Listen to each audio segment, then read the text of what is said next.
And this is a Fox News alert. The federal government caved to public pressure this weekend in the battle against Nevada rancher Cliven Bundy.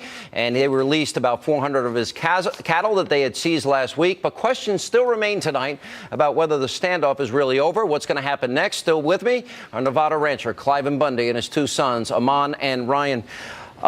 This all started, Cliven, you were told back in, 1993, that this had to do with an endangered species known as the desert tortoise. Wasn't that the original argument that was made by the government? Well, that was sort of the final argument. You know, the Bureau of Land Management has been administratively crowding us out of business for a long time, and then the desert tortoise was in an endangered species.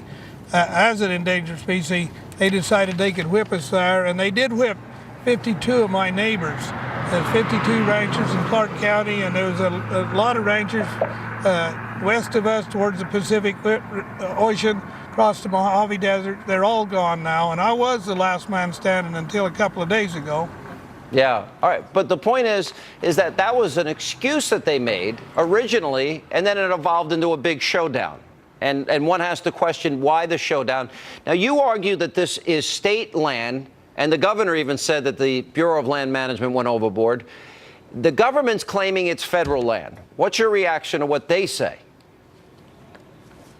Well, that's the argument here. Who has sovereignty? Is it the federal government or is it the state? And here's the question. If Cliven Bundy is a trespasser, let me redo that, Sean. Yeah. If Cliven Bundy's a trespasser, then who is the trespasser here? Is it the United States trespassing on Clark County public land of the state of Nevada? Or is it Cliven Bundy trespassing on Clark County, Nevada, public land of the state of Nevada? Who is the trespasser here? Who is the trespasser with the guns? Well, I mean, certainly they precipitated and frankly incited a crisis that could have resulted in people's deaths, in my view. My question to you is this, because they say you owe them $1 million. And I, for the life of me, now your family has been raising their cattle, they've been grazing there for all these years. So my question is this. So these are lands that the government are not using at the present moment. Your cows graze there. How do they possibly get to $1 million that you would have to pay for your cows eating grass that they don't even care about, and they're not on land they're not using? Well, the only thing I can say is it sounds like a government deal to me, but let me tell you something. Yeah. You know, that sounds like a government deal. That's a good point. Yeah. If I owe grazing fees, money to a government, I would be happy to pay it to the proper government, but I'll be darned if I'm going to pay grazing fees to the United States government. Now, you do pay that money. You do pay that money to Clark County, isn't that, and Nevada, right? I have paid grazing fees to Clark County, Nevada. Yeah, I mean, so that doesn't make sense to me. All right, I'm going to go back and I'm going to ask you one more time about Harry Reid, because I suspect that because the guy that's the head of the Bureau of Land Management worked for Harry Reid for a lot of years. So when I see that Harry Reid is in the news tonight and Harry Reid makes a statement that this isn't over, that he probably has a lot of influence with the BLM, this guy Neil Cornsey, who's the deputy director. That kind of tells me that connection means that probably means this is not over. What are you going to do when they come back? Ryan, Amon, what are you going to do if they come and they want to lock your dad up? We'll tell you, Sean, the same thing we've been telling everybody for the last 20 years. We will do whatever it takes. But let me add something in here, Sean. I want to add something in here, Sean. I'm not going to have no fear of the federal government. They have no jurisdiction or authority or policing power or arresting power. I'm going to put my faith in a county sheriff that's going to protect me, my life, liberty, and property, and a state of Nevada that's going to do that. I'm a betting that they better get themselves up out from underneath the desk and come and protect me this next time. And that's from a foreign government like the United States. They're not part of this sovereign state. They're a foreign government. You know, I think one of the reasons, you know, we have an NSA that spies on Americans, which I believe is against the law. We've got all these controversies going on where the IRS is now being used, we've now proven, to intimidate, harass, and even silence Americans. Then you got the government lying to us on Benghazi, making promises about health care that they know is not true.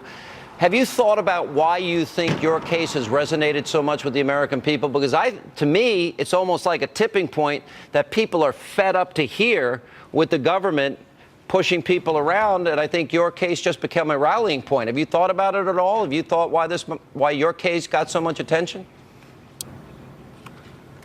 You know, Sean, go ahead, Ammon. I would like to answer that, but I'm going to let Ammon take it first. Well, it's the same thing going on, Sean. It's a overreaching government and federal government. So it doesn't matter what industry, and if you're a rancher, if you're a miner or a logger, or if you're in the restaurant industry or whatever it is. One guy said it's happening in the guitar industry, so I don't know what that means, but it's the same thing. It's these agencies. Gibson guitars. It's these agencies it's these agencies making these codes and saying they're laws, and then they got law enforcement and judges and prisons and courts and everything to enforce those laws, when none of them have been legislated and they're all unconstitutional. Yeah, and let me add to that. You know, I read through the Declaration of Independence the other day, and it struck me. And there's some lines here. It says, "Experience hath shown that mankind are more disposed to suffer while the evils are sufferable than to right themselves by abolishing the forms of which they are accustomed."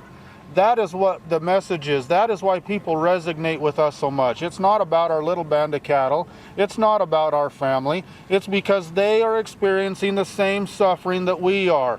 And so they flock to this situation. The suffering has been sufferable. It's been bearable, but it's no more. And that's what this declaration, it says, "But when a long train of abuses and usurpations, pursuing invariably the same object, evinces a design to reduce them under absolute despotism." Isn't that what was happening to us here? We had snipers on the hill ready to shoot. We had high surveillance cameras and sound equipment against us. We had 200 agents here beating us up and tasing us and stealing our property and tearing down our infrastructure of our ranch. Is that not absolute despotism? Is that not what the people are feeling around this nation? That is why they come flocking here. And the fact that Harry Reid can't see that, Sean, is almost appalling. You know, the lack of proportionality on their part and the lack of objectivity was almost breathtaking. I'm glad at this point it has not ended in a catastrophe, but I fear, guys, this is not over. I would take Harry Reid's admonition, warning seriously, and if I was scheduled to be out there tonight, if this didn't end this weekend, if they come back, I'll be out there with you. Thanks for being with us. Thank you, Sean. Thank you, Sean. Appreciate it. And coming up, you're not going to believe liberals are now pointing the finger at me for the standoff. We'll explain. But first.